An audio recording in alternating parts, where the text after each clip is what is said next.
To most of us, they're a nuisance, but to others, they can mean being conned out of thousands of pounds. Scam mail delivered through the letterbox telling you you've won prizes and you need to send money to receive them is a growing problem. And here in the East Midlands, a campaign sprung up to have them made illegal. Des Coleman has been to meet the family of one victim.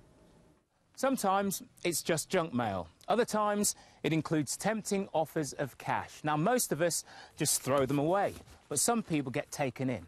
So I've come to Derbyshire to talk to a family that lost thousands to one such scam. This is 3 months' worth of scam mail that Brian and Candy, you had redirected from your father's house. That's correct, yes. How did it affect him?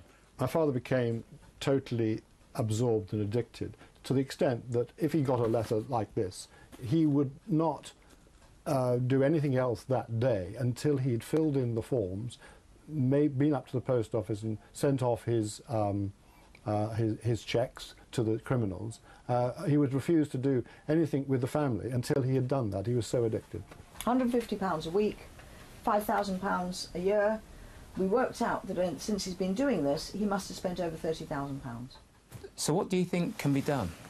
3 things need to be done. One is to stop the delivery through people's letterboxes of this scam mail, and that needs the Royal Mail to install a system which filters out this mail, and postmen aren't obliged to deliver it. The second thing is that Parliament needs to strengthen the consumer protection regulations to allow trading standards to take much more aggressive action against these criminals and their conduits who are delivering the mail.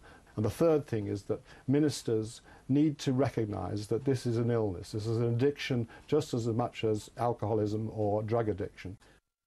Well, Marilyn Baldwin, the founder of the Think Jessica charity, is here now.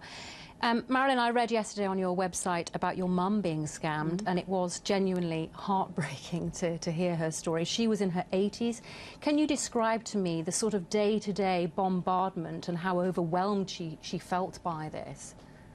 Yeah, well, what happened to my mother, in a nutshell, she responded to one of these letters. Her name was put on what's called a suckers list, and over the 5-year period before she died, she received around 30,000 criminal letters delivered by the Royal Mail. We tried to get help. We tried to make her understand that she was being scammed and redirect the post, but there was absolutely nothing we could do. We couldn't get power of attorney. We couldn't do anything. It was just a case of standing back and watching her do it. Nobody would help. And what effect did it have on her mentally, physically? Mother stopped going out. She missed family weddings. She became very fearful of people coming to the door. She was getting letters from FBI agents. She was getting letters from clairvoyants telling her the family were against her.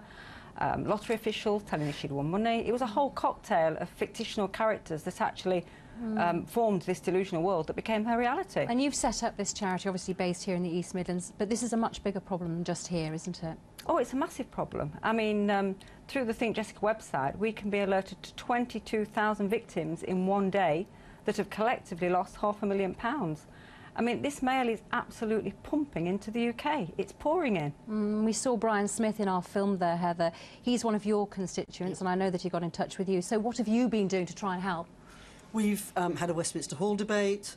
We've previously had 2 10-minute rule debates, bill committee things, but also what's really interesting is we've got hold of the ministers. We've tried to explain to them the issue over Royal Mail, that at the minute it takes a signature of the Home Secretary to stop mail being delivered. Well, you know, Theresa May's a bit busy. There are other things that we should do. I mean, we all know, when we talk to our posties in our area, they know what this mail is. They don't want to deliver it. They want their sorting office manager to have a bundle of it and to stop it, and then the police can go through it. What do you think should be done, John?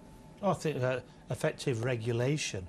I also think I take my hat off to you setting up a charity, because I've found people at the early stages, and not always elderly people, though they're the biggest target, yes. they're embarrassed to say anything. Yeah. And they want to be independent, don't they? They're scared as well, but there's an embarrassment factor and then I think a fear factor.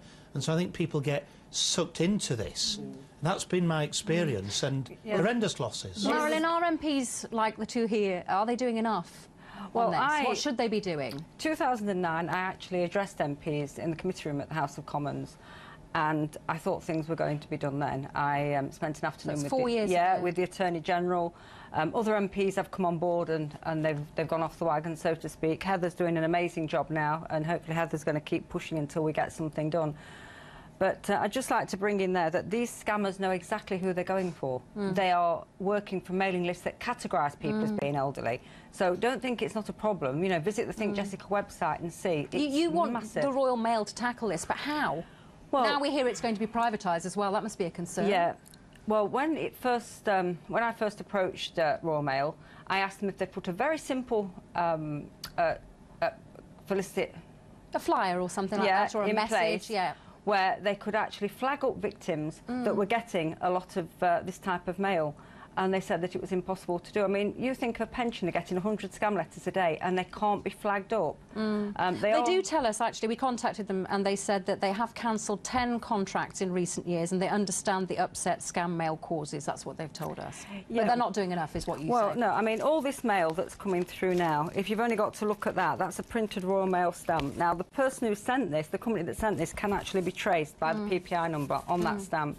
So cancelling 10 contracts is only the tip of the iceberg. There's thousands of these criminals perpetrating the Well, what we're contract. doing now is we're taking it forward with trading standards. And East Sussex Council are going to be the hub. I've got over 21 MPs from all around the country who have got their councils to join up with East Sussex Hub, and we're going to really attack the criminals that way round. OK, but what about the Royal Mail? As we said, obviously, there's plans for privatisation. Lots of smaller private companies are hardly going to want to turn away business, are they?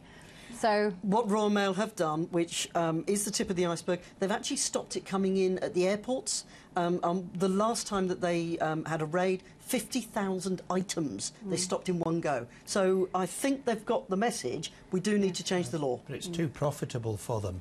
I mean, all the viewers know we all get junk mail of different kinds. not And the the Royal- volume This that isn't Maren's been This talking isn't about, junk. yeah. This is scam. Junk mail's legal. This is criminal. But it's the Royal Mail is making vast amounts of money out of people buying and selling mailing lists and sending things out that people haven't So you're asked saying for. that it's not in their interest to act on this? And or it's do not in their anything? commercial interests, and we as legislators need to make it in their commercial interests. Yeah, and we have to raise awareness. And what we do at Think Jessica is we're trying to educate victims and potential victims so that when these people receive our literature and they get one of these letters, they think, it's one of those, I've heard about this, and they don't respond.